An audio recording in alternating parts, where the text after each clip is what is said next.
Hello, welcome to Quackalope. Thank you for being here. Today we're bringing you a Gamefound preview of Kingdoms Come Deliverance, which is potentially one of the most ambitious and coolest implementations of an app-based game I have yet to come across. I absolutely agree with you. Very quickly could probably be in that top 10 list out there, potentially. Yeah, for this last year. This last year, yeah. Big caveat at the front of this. This is going to be a weird combination of a video because we are doing a sponsored preview. Right. We are. Signed up for it, did a little bit of 100%. research on the game. I'm going to be honest, I was skeptical of the game. Yeah. I was. 100%. I thought it was going to be hard to learn. I thought it was like app-based games are never quite, like they can kind of be a hit or a miss, but they're never my favorite. And so this video is both caveat that it's a sponsored video. They paid us for our time. With the other caveat that West and I have played through this multiple times now. Yeah. The same scenario. Played it a few weeks back and enjoyed it so much off camera. Yeah. That we were really excited to do the gameplay that we just now finished up. Yeah. Which, by the way, you should go take a look at before you watch this preview video, because there's so much good happening over there. Yes. So, like, this is mixed. This is weird. Like, Yeah. I'm not going to say it anymore. I'm not going to throw it out anymore. Yep. But we really enjoyed this game. We did. Really enjoyed it. And it's hard to put a veil over that in combination with talking about and showing you the game. So, in the most neutral way possible, West. Yes. And we will try to discourage you at the very end of the video, like we almost always do here whenever we're excited. But what is this game? What is the heart and soul of Kingdoms Come Deliverance? It is a peasant's experience of 1452. Where you get covered in muck and dirt. Yeah. You are a feeble, ridiculously downtrodden soul who is working with the Catholic Church to get rid of all the Hussites who have attacked local villages and whatnot. Theoretically. I mean, you might be able to take other sides and quests. This is based off of a video game, a critically acclaimed video game that kind of took the industry by storm in a weird way. Right. They said, what if we make a Skyrim-esque role-playing game, an RPG, a adventure journey, except we don't include dragons or fiery swords no magic or anything mythical, magical, or non-accurate. In fact, they actually hired historians, both for the production of this and for the video game specifically, to let them build structures, establish roads and trade routes and currency and the food and the items and the clothing and the weapons. They had literal historical architects helping them design buildings that were accurate to the time period, because most of what you get in Skyrim are our own fantastical version of that. That's fair. So Kingdoms Come took the video game industry by storm by being a very, very weird and indie but accurate representation of playing in 15th century Bohemia. Yeah. And no one thought they wanted that. We didn't even think we wanted that. Definitely did not think we wanted that. And then we did it, and suddenly realize it was I great. don't know that I wanted anything more than that. Yeah. Or different from that. Yeah. This game has nothing other than reality. Yep. And reality in its own dark, grim, twisted way is almost more entertaining than anything you could come up with. It really is. I mean, the opportunities that they throw in front of you are incredibly normal things, but in the moment you're questioning, well, is that the right thing for me to do? Or, if you play D&D, you're used to being murder hobos, right? Well, you can't do that in a place like this. Much harder. Because if you do, you're gonna die. It's much harder. All right. What we have in front of us here. So these tiles here are actually fully explored, which is why I told you to go watch the gameplay before watching this. This is spoiler territory to a degree, not from anything you're going to need to worry about playing, but from our gameplay specifically, which was, I will repeat, an amazing ride. It's totally worth it. You definitely need to go see it. We have our player boards here, and we actually are kind of fully equipped at the moment. Yeah. So we've got some weapons added on. We started off with just scraps and almost nothing at all. I literally I had a broken dagger and some flowers. That was all I had. I had a bludgeon. You just did. a bludgeon and some whiskey. That was it. Over here on our character board, there's a few different areas that you should pay attention to. We have our character board, which is going to be artwork of our person, a little bit about, like, my quote here is, hearsay doesn't have bones to crush, but heretics do. Mine's, my sisters in Christ, praise the Lord by praying. I praise him one cracked Hussite skull at a time. So, That's who we are. We started off with very threatening letters from people who were, I say, hardcore manipulating us. Oh, big time. Like, for me, the letter was basically like, hey, you grew up an orphan, we took care of you, we raised you, go send the Hussites back to the chasms of hell that they came from, or else God will never redeem your soul. Right. And then from you, it was like, you got raided, drug off into the woods, something horrible happened to you. And then you join the convent, and then you're a terrible nun because of all these bad things that happened to you. So you have two choices. You can either burn in hell, or you can go on this quest that I'm going to send you on. Redeem yourself by murdering Hussites. Well, not specifically murdering, but helping the nunnery. Very, very specifically, or burn in hell. Or burn in hell. That's 100%. kind of the mission that we were both given. Over here on my board, along with that, I'm also going to have my attributes. My attributes are going to be skills that I upgrade. They're going to be standardized dice that I roll for different skill checks. I'm going to have my perk points. Perk points get rewarded to you as you do more actions that relate to your attribute dice. So if I want to become really good at fighting, I go crack some skulls. Right. The more you practice, the more opportunities you have to increase those. It's the real world. If I want to be good at sneaking, I go sneak and stealth. If I want to be good at looking around and perceiving, that's what this is. And this specifically, you don't get any way to upgrade it other than taking those actions. Down here across the bottom, we're going to have our suspicion tracker. Just like in the game, if you're being weird and creepy, you're going to get noticed. So if you're peering in a window, breaking the door off of a burning building with a woman screaming inside, because someone clearly wanted her in there. Because there were nails in the door to start with. Searching a downed cart, going into a plague house. You're just sneaking around the back of a guard. Any of that stuff is kind of suspicious. And so this suspicion tracker is going to be the thing that's identifying whether or not guards and other people around the area start to become more uncomfortable with your mere presence. And along with that, you also have status effects that you can get. You can get blood, you can get wanted, you can get drunk, and you can get dirty.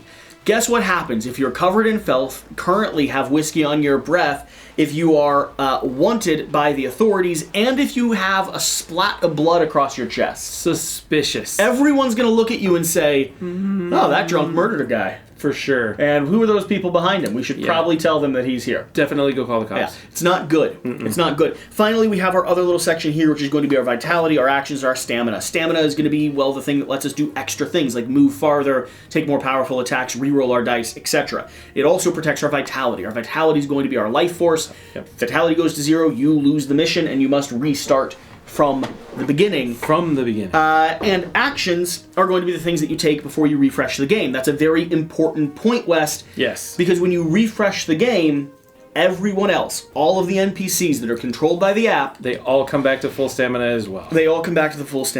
So, West, the app here, that's the physical stuff we have around the board here.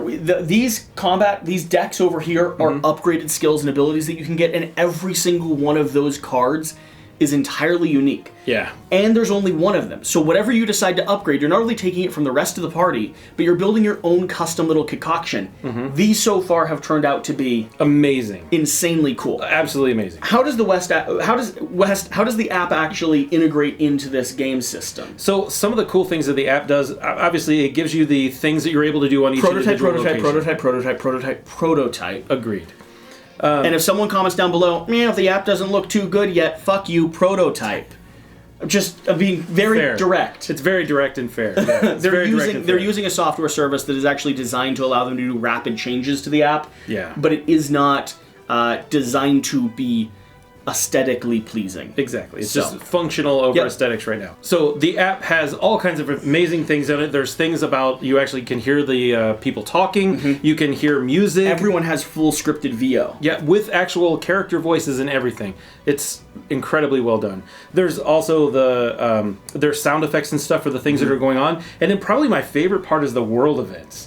Which randomly throughout the time when you're playing, especially after you refresh, a world event might happen. And these guards start moving around. They will start looking for things. They'll start randomly seeking in certain areas. And they're not unnatural world events. It's not a meteor falls from the sky. It's you refresh, which means you got more stamina, which also means that Jan here in the center, who is the guard that's wandering around hunting you down, got more stamina too. And chasing butterflies. So a few turns into your action, he's going to go and take his action. And his action's going to be, hey, anyone around there? I'm getting right awful tired of this, eh? Yeah. Like that's his, and then he gets distracted by a bumblebee and you get stabbed in the back. Not that happened specifically. There's never nothing like that ever happened. So what the app is controlling? It's controlling the world, and it's controlling the things that you're able to do in each individual location. I mean, when you explore a direction, you're looking in a particular area, it's going to start unlocking those different cards for those unique areas. So you'll be able to see what the next thing is on the map, and sometimes it'll actually also include where new people are standing and what amazing things are about to happen there. You'll reveal different side objectives that are not part of the main quest, but they're things that you can follow that can give you a new story. And as you're progressing through the rest of the chapters, I would assume they're going to continue to escalate, and those decisions that you made in chapter number 1 are going to affect your decisions and the things that you do in chapters 2, 3, and 4. So that's specifically what they've promised, and they've specifically said that is one of the biggest things they're doing behind the scenes on the app right now. Is working to make consequential narrative choices. And because they're coming from a video game that has just that as one of the archetypes, one of the things that people love about the original video game is that the decisions you make actually have carried on effects. I have no doubt they're going to be able to execute on this when it comes to the board game app integration version. So in a way, because of how they've integrated this app and everything together, this is a legacy kind of game with I mean, legacy usually means you're destroying things. Right. It's a campaign game, though. It's a campaign game with consequential actions. Sure. It is, choices will matter from one stage to another. And not only that, but the scenarios that you face off against, the scenarios we've faced off against... Totally different, some of them. They have various different endgame objectives that you could accomplish. Again, spoiler alert for our gameplay. Absolutely. But some of the ways that you could end this scenario. You have various side missions. You could go murder a big dwarven fellow and return a blacksmith's jewels to him, his wife's necklace. Yep. You could hunt down and find a man impaled on a spike. Who has a little orphan boy who is part of his monastery. Right. You could follow the orphan boy to get more information about what has happened to that man and what his last words and last rites were. By the way, one of the fun sound effects things when we were playing this time is we came up to the man that was on the spike, and the boy was talking, and ambiently in the background noise, I just hear a... and I go... West, I think that man's still alive. And then moments later, it says the man was twitching. And I'm like, West, he's not doing okay. He's right now impaled through the body cavities. The roof to... from bottom to top, let's put it that way. From one orifice to another. It's a bad century. There's also another way that you can get out by moving a cart from one place to another and potentially hiding yourself. But how do you actually have to do that? Exactly. You have to murder the man in the back of the cart, the Hussite that's in the cart. That's true. And then you have to talk the cart driver into either giving you his cart or driving you out of the city. And then finally, one of the and there could be more that we're not even aware of. But one of the last ways that you could end is you could just become the murderer of the city, the murderer of the city, the butcher of the city. The butcher of If you kill enough Hussites, you get to walk out of town without any conflict, just kind of strolling your merry way. And I assume some rumors are going to follow you in their stead. I can only imagine that will be the case. Yeah. It's crazy. A lot of little interest points, a lot of little side quests, a lot of stuff to explore. And again, we are talking about a game that literally has no fantasy. None. It has no None at all. Okay.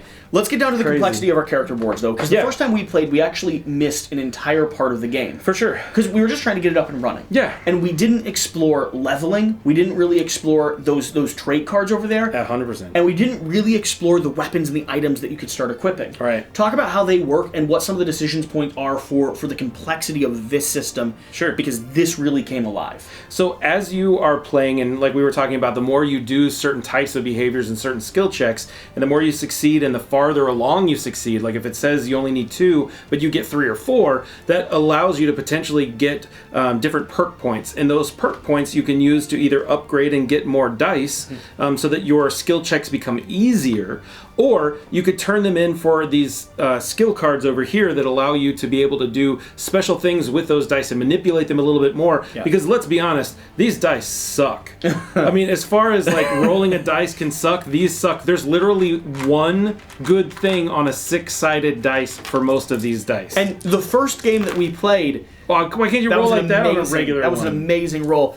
Wow. The first game that we played, these were actually insanely frustrating. Oh, it was so And as we rough. started learning the systems, these actually became a really interesting focal point. Yes. How you manipulate your dice. How talk about it. Yeah, There's so much mitigation here. So your items can actually mitigate these different dice. Like for instance, I have this big longsword right now, right? So I can turn a red dice, which is a strength one, I could turn it into a gray dice. So like, let's walk through your board as it is right now. Normally we always roll 6 dice. Always 6 and dice. You start with 6 whites. Correct. The worst of the worst. Yeah.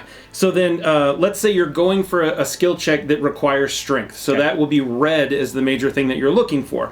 Well, right now I have 2 in my strength, so I would be able to swap out 2 of those white dice with red dice. And then on the red dice, the good news about it is there are little 1s on them, and the 1 is still showing as a success, but there's also 2 of these little boars, 1 on either side. So it is a 50-50 shot of you getting a success. Now on top of that, the one here with the strength has a slash symbol underneath it, which is another combining effect. A slash and stabs can be things that you actually manipulate. And if you played the video game, you know that that's how the game actually works. You parry position, and then you go cha-cha, right? Or you sweep up and aim. It's all about the angles. These dice are representing some degree of that mechanic system. Exactly. So we've got the red die, but is that all we get? Oh no, you could actually still use your green die, which is for agility, so you could swap out a white one for that. And on your green die, as well as actually on your blue die, so grab a blue die as well. Both blue and green, actually. Yeah, blue and green both have. Not only do they have the 1s, not only do they have the additional. One is an antelope or a deer or something, and then the other one is a falcon. So those are symbols, but they also have shields on them. And shields, just in case you're aware, as you're playing this game, if you try to attack someone, you have a certain number that you have to meet, and if you also have another number that you would meet that's just lower number than the actual kill number. Not always. Sometimes avoiding damage is higher because you might murder them, but yet still get hit. So the idea is that there is a certain number you can hit that will avoid you taking any damage, which is great. Those shields help you absorb damage so that you're basically blocking and running away or whatever, moving to the side, and it's keeping that damage from actually happening to you. And so you haven't increased the odds of successes with the green and blue, but what you have done is you've added in a little bit of mitigation for the damage, and you've added in some icons, like the green die here actually has a stab icon underneath it. So you can see stab and slash here. Right. So there's a chance those actually might chain together. So we went from 6 white die to a full handful of colored die. Now our odds are slightly better, but still not great. You saw the roll with the whites. I had 1 success. Right. A roll here, just out of this, that's going to give me 2 successes and a shield. Again, not great, but notably better. But notably better. And some of the things that you can do, like on here, now that we have these green and blue dice in, we can have stabs and slashes, and if we get one of each one, that'll turn into a shield and a success. Yeah. So that's fabulous. So there are ways to mitigate and to change the way that your dice roll works to give you additional successes along the way, which is how Jesse did so well at some point. Like, for instance, over here with my character, I have the ability with my wood axe here to turn one of these red icons, these violent icons, into 2.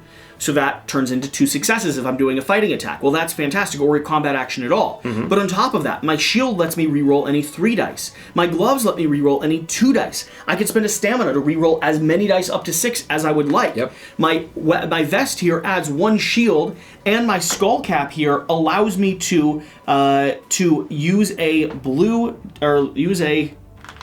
combat action. I believe I get to use maybe a black die.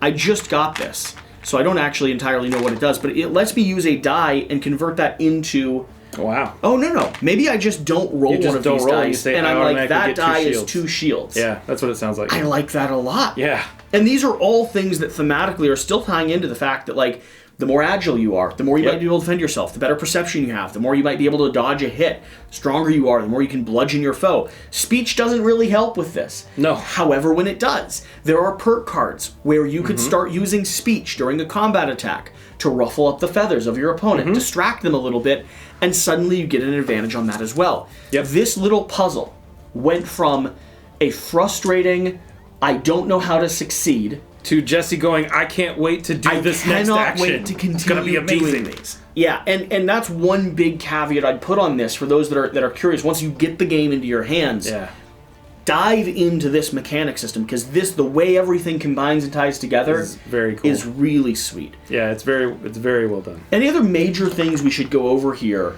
as we're talking about this before we establish the lore and then wrap up by saying like best reason to back, best reason not to back, like the highs and lows that I like giving people at the end. I mean, I think there's also a really great stealth mechanic in here where you're able to mitigate some of these rolls, because every time you walk into an area where a guard is, you have to roll a dice which shows, do they notice you or not? And if they notice you, then bad things can happen there. But if you're stealth, you have the opportunity to re-roll that die again, which I think is very cool. So I think there's just a lot of unique things going on here, and they pulled it all together in a really nice package.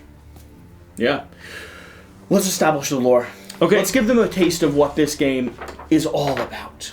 And while you do that, for the fans of the gameplay video, I'm just going to go ahead and you're gonna eat some period correct. Part of what the game is all about is setting up and establishing period correct snacks. It is literally in the directions. Yeah. Before you do anything else, it's get snacks, and they should be period correct snacks. Period correct to really set the theme. Right. And so include the immersion. Over on the gameplay, we got a few period correct snacks over there. I figured I'd finish up the ones that you kindly got for me. It's very kind while we read some flavor text for the audience.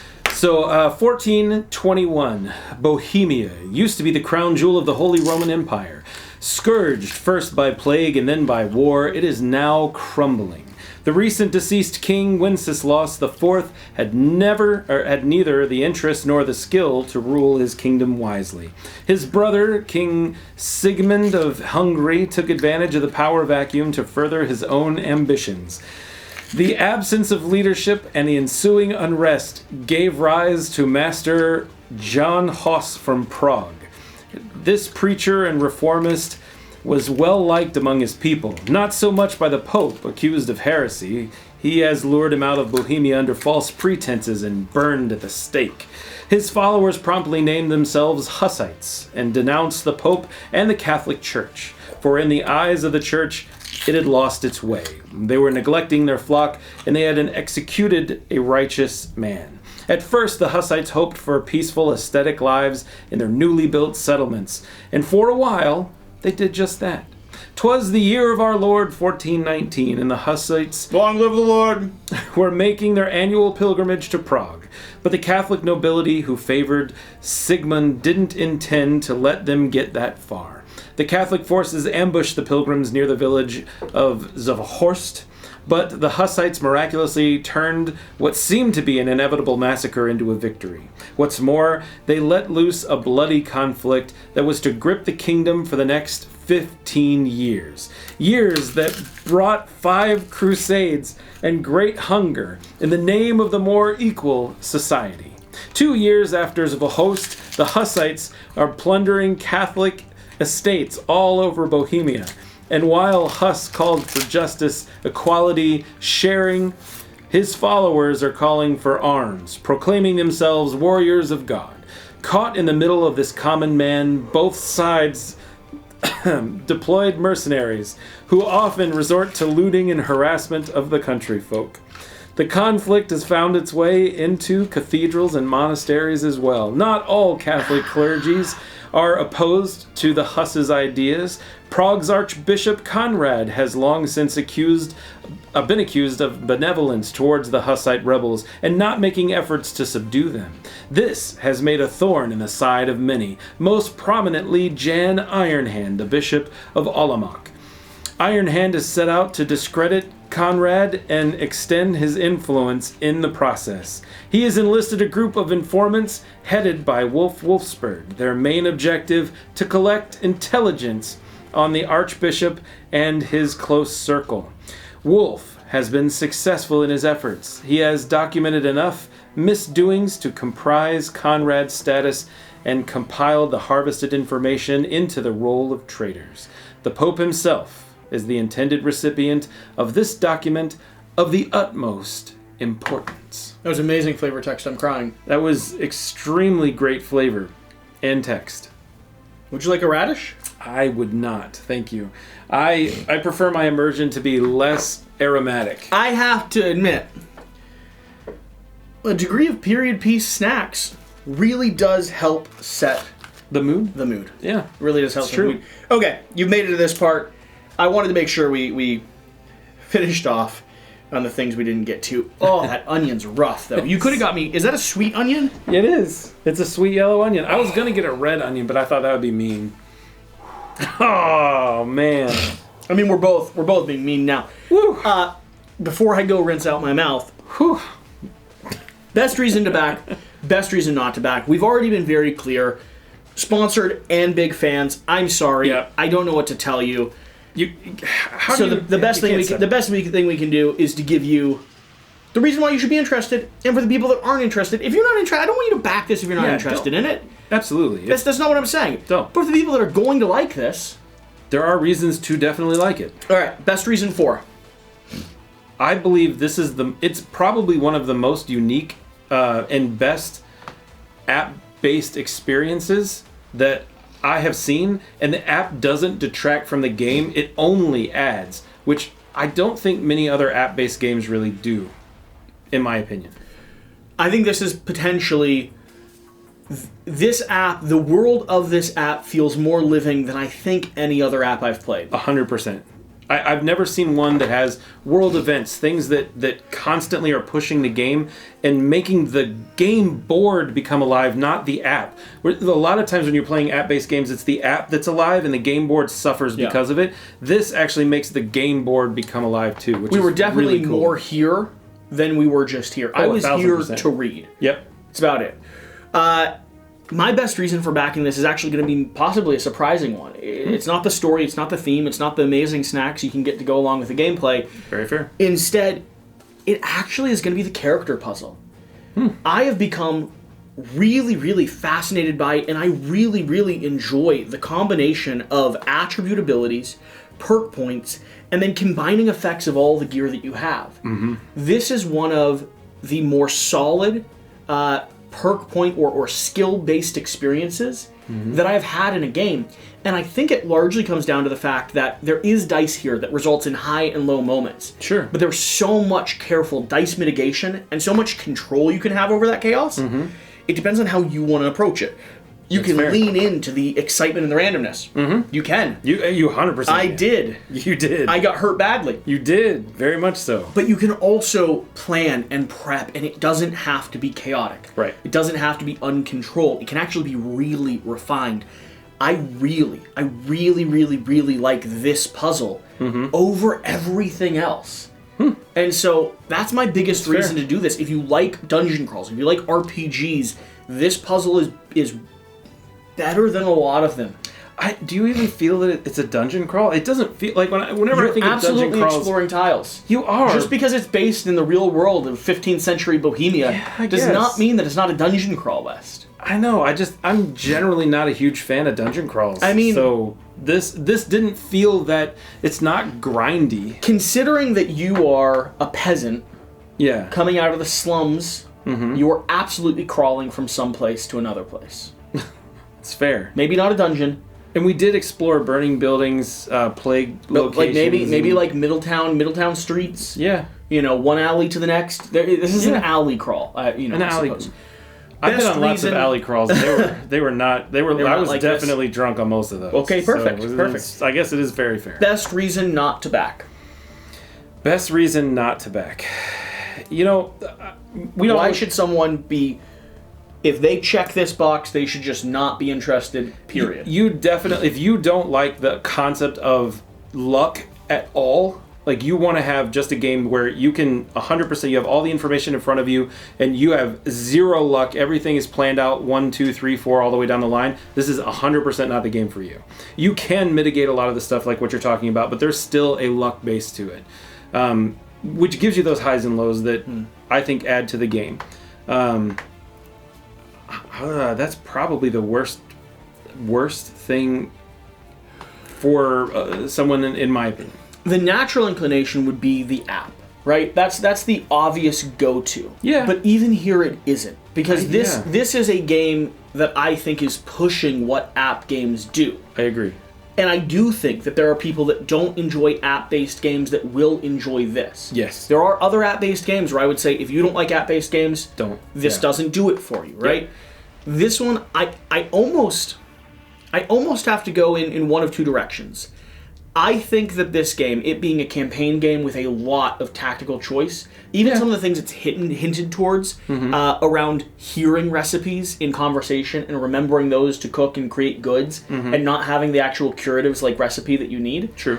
This game is going to be a game that should require a large degree of focus. Yeah. You want to sit down and you want to be invested in it. Whether that means ridiculous snacks, whether that means you've turned off all other electronics, you've disconnected from the internet, you know, whatever it is, whatever sets you into the theme of the game, lighting, music, ambience, this is one that requires you to be engaged the whole time. Yes. You want to listen to what the people are saying. You want to watch as other players take their turns. You want to see the world events open up, or you'll miss something important. And that important thing that you miss might be a storyline that you would have explored and would have enjoyed. It might be one of the endgame triggers that you could have like continued on. It might be extra skills or weapons or items. And all of that requires you to be engaged fully. Along with that, this is a heavier game. The prologue doesn't make it seem like that. But if you look at the way these cards start scaling, if you look at the amount of chapters they're going to give us, this is absolutely going to scale to the point where you are playing a crunchy beast, where someone rolls dice and they make 7 or 8 different moves with those dice to calculate what they actually have at the end. That's fair. And so this is going to be a bit of a numbers cruncher, a bit of a crunchier game. It's not just a sit back, relax, and listen to a good story. You're involved here. And so you should know exactly what you're signing up for. That's fair. And beyond that, the last thing that I put the caveat on is they don't really pull too many punches when it comes to 15th century existence. This will have grim and dark and, troubling things. Like, we're making jokes about the guy with a spike through it. We're making jokes about the orphan kid. We're talking about, the nun being pulled off by a force. Yeah, she was dragged away. There were definitely innuendos. Things. They didn't go into specifics around that, but innuendos. It was very clear what happened, though. And so I'm not saying it to be, like, concerned for you, but sometimes people do a better job of separating their fantasy because it's fantasy. That's true. I'm splitting the skull of an ogre. Right? I'm lighting a minion on fire and watching him run into the castle. Like, that's different from we're sitting here in the middle of a dirty street and there's an urchin that's crying over the fact that the guy that was his father figure has been impaled in the middle of the street corner. Yeah. That I find interesting. For me, that makes the game better. It enhances the story. It's real world. It's visceral. That's how I experience. That's how I like to experience stories. Yeah. However, I do think there's some people, and depending on who you're playing with and who you're around, that just won't work for. This is not a caveat letting you know that because there's not dragons, this is not interesting. It's actually much more the opposite. Because it's real life. It's both more real and more engaging. I think it's a very fair caveat. All right, that's a preview video. I'm probably going to have another video coming out that's not sponsored at all because, again, just enjoy this. That is going to focus on the video game and how they're actually adapting the video game into this system because I think it's really, really well done. I did not expect this. No, I didn't either, honestly. I when you told me about it, I was like, oh, okay, well, we'll have some fun. We'll see what we can do with it. Yeah. And it was not hard to have fun with it, which a prototype, an app based off the web. I mean, these were all signs of disaster at the very beginning, but this was not that. All right. Thank you for watching. Thank you for being here. Remember, swing over to the Gamefound. Go ahead and leave a quack over there. And remember to do the important thing. Get out and play some games. We'll see you next time. Thank you so much. Oh, no. Gosh, that's terrible. Oh, man. It's a lot of onion. It's a little gross. That's a lot and of gross. just a touch of radish. You should eat that winter mint I gave you. Bye. Bye.